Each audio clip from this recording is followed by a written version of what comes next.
পতিতা যৌনকর্মী বেশ্যা খুব খারাপ শব্দ। এরা সমাজের নিকৃষ্ট মানুষ। মানুষ বললেও হয়তো কেউ কেউ নাক ছিটকাবে। আমাদের সভ্য সমাজের কাছে স্রেফ পতিতা, যারা মরলে জানাজা হয় না কিংবা কোথাও কবর দিতে দেয়া হয় না।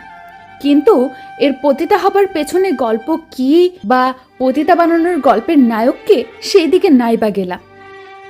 এই পতিতা আবার দুই প্রকার। একদল পেটের দায়ে 100, 200, 500 কিংবা 1000 টাকার বিনিময়ে দেহ বিক্রি করে। আমাদের সভ্য সমাজ তাদের সুধা পান করে লাথি দিয়ে পতিতা বলে চলে আসে। আর একদল পতিতা যারা দেশের প্রথম সারির নাগরিক, যাদের মূল্য লাখ কিংবা তার চেয়ে বেশি, যারা সারা পৃথিবীর মানুষের সামনে নিজের দেহ যৌবন দেখিয়ে বেড়ায়। আমাদের কাছে তারা আবার আইডল, যাদের নাম শুনলে 1000 লোকের ভিড় জমে যায় এক নজর দেখার জন্য কিংবা একটা সেলফি উঠানোর জন্য। এরা সমাজের প্রথম ক্লাসিক নাগরিক, যারা টিভির পর্দায় কিংবা আমাদের মনের ভেতরে থাকে সব সময়। এদের এই স্থানে আসতে হলে নানা প্রতিযোগিতার মাধ্যমে আসতে হয়, যারা নিজের সব বিলিয়ে দিয়ে সমাজের উঁচু স্থানে থাকে। এদের কিন্তু পতিতা বলা হয় না, এদের মিস ওয়ার্ল্ড, অ্যাক্ট্রেস অ্যান্ড ওপোস কিংবা স্টার নামে ভূষিত করা হয়। অন্যদিকে তারা শুধুই পতিতা, সমাজের নিচু জাতি, যারা আমার আপনার লালসার শিকার হয়ে কিংবা কোনো চক্রের হাতে বিক্রি হয়ে অথবা কারো হাতে বন্দী হয়ে এই কাজ করতে বাধ্য হচ্ছে। হয়তো এই সমাজ থেকে সে বের হতে চায় কিন্তু পারছে না, বা সভ্য সমাজ তাকে গ্রহণ করবে না। তাই আছে বন্দী বা বাধ্য হয়ে এই কাজগুলো করতে হচ্ছে।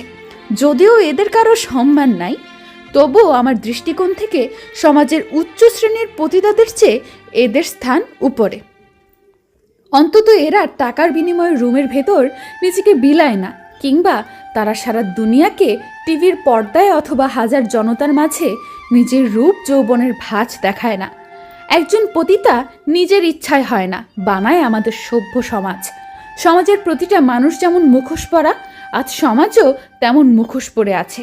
প্রত্যেকটা সমাজ ব্যবস্থা আজ পতিতা সমতুল্য। পতিতা শব্দটার কোনো পুরুষবাচক শব্দ নেই, কারণ রাতের আধারে কিংবা দিনের আড়ালে যারা পতিতাদের কাছে যেয়ে আসে তাদেরকে পতিতা বানায়। সেই পুরুষদের কেউ ঘৃণার চোখে দেখে না, দেখে শুধু পতিতারূপী মেয়েদের। আর এই কারণেই হয়তো কাপুরুষ শব্দটার কোনো স্ত্রীবাচক শব্দও নেই। এ সমাজ পতিতা বানায়, পতিতাকে পতিতালয়ে স্থান দেয়, কারো বুকে নয়। এরা প্রয়োজন হয়, প্রিয়জন হতে পারে না। যেটা হয়ে কামনায় প্রয়োজন মেটায়, প্রয়োজন হয়ে কারো জীবনসঙ্গী হতে পারে না। সমাজ তা করতে দেয় না।